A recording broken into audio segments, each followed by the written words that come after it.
如果我哋需要，譬如話要加一啲產品啊，或者係修改嘅話呢，咁我哋點樣做呢？咁其實你去翻產品嗰度呢，你就會見到有唔同嘅分類已經排晒喺度。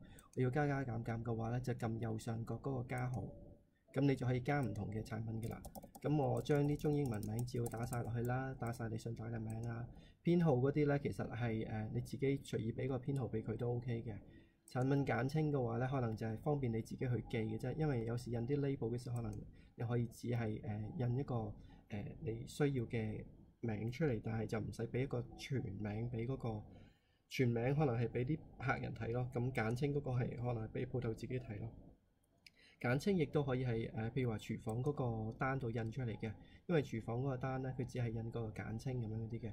咁基本上所有嘅名咧，你都要填晒嗰啲資料啦，咁填埋個價錢啦。咁價錢佢亦都分，譬如話你係堂食啊，或者係外賣嗰啲價錢，你都要填晒佢啦。譬如話我堂食係10蚊，但係外賣嘅話咧要收個外賣盒，所以就11蚊咁樣嗰啲咯。咁你亦都要剔晒，譬如話話俾你聽，如果嗰樣嘢暫時我唔想俾人哋 online 買到嘢嘅，我就唔好剔佢啦，將佢變咗冇顏色先。咁基本上咧，網上面落單嘅時咧就會見唔到你嗰個產品，就唔可以再落單買呢樣嘢噶啦。咁同樣道理啦，網上面啦，鋪頭裡面可唔可以落單，類似咁樣嗰啲咧都可以，全部可以你自己 set 嘅。咁你譬如話我存貨有幾多啊？譬如100件咁樣嗰啲，你重訂嘅貨要有幾多？譬如話個貨少過10件，我就要再訂貨啦。類似咁樣嗰啲，全部你都可以自己 set 嘅。咁你會見到有個存貨類型，存貨類型寫住無限嗰個咧，咁主要就會啱一啲餐廳用嘅，可能佢個嘢食或者嘢飲咧係冇限量嘅。咁可能沖幾多杯嘢飲就幾多杯㗎啦。咁所以你唔需要設定嘅數量。但係如果我係賣緊電話或者賣緊其他嘢嗰啲，我就會 set 翻個有限嘅，個存貨係有限嘅。譬如話我只係有10件貨嘅啫。或者如果係我做緊一啲豬扒包，或者我做緊一啲燒雞，每日只可以限量係10件嘅，咁我就會揀翻每日限量。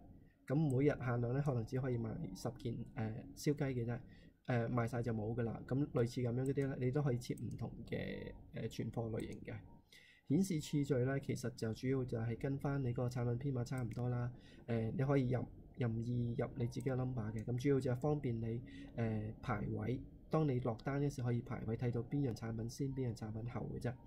好啦，當我填晒啲基本啲產品資料之後呢，我就要將個產品分類啦。你譬如話佢係屬於三文治類嘅，我咪剔三文治咯。但係佢亦都可能係屬於其他嘅。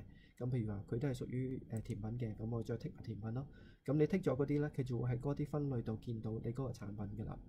咁選項嗰度呢，亦都係啦，頭先講啦，你可以揀唔同嘅口味俾佢啦。如果佢係包，你咪包類口味或者包類加料啦。如果你係衫嘅，可能你就會寫住嗰個質地係啲咩質地啊，或者係咩顏色啊，類似咁樣嗰啲咯。嗰啲全部都可以你自己可以去設定到嘅。譬如話如果我想要多啲口味或者多啲咁嘅選項，點去邊度做呢？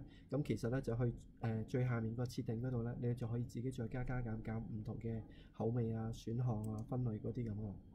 咁如果你加咗圖片，無論你係乜嘢嘅話咧，咁到時客人用個 Apps 咧就會見到你啲圖片㗎啦。你可以將你啲圖片將你啲產品度 up 晒上去俾啲客人去睇啦。咁最終你搞好晒之後，你可能揀個儲存，咁基本上個產品咧就會顯示係你嗰個產品呢個清單裡面咯。咁你可以唔同喺度睇你嘅產品，你可以改價錢啊，自己改或者新加亦都可以咯。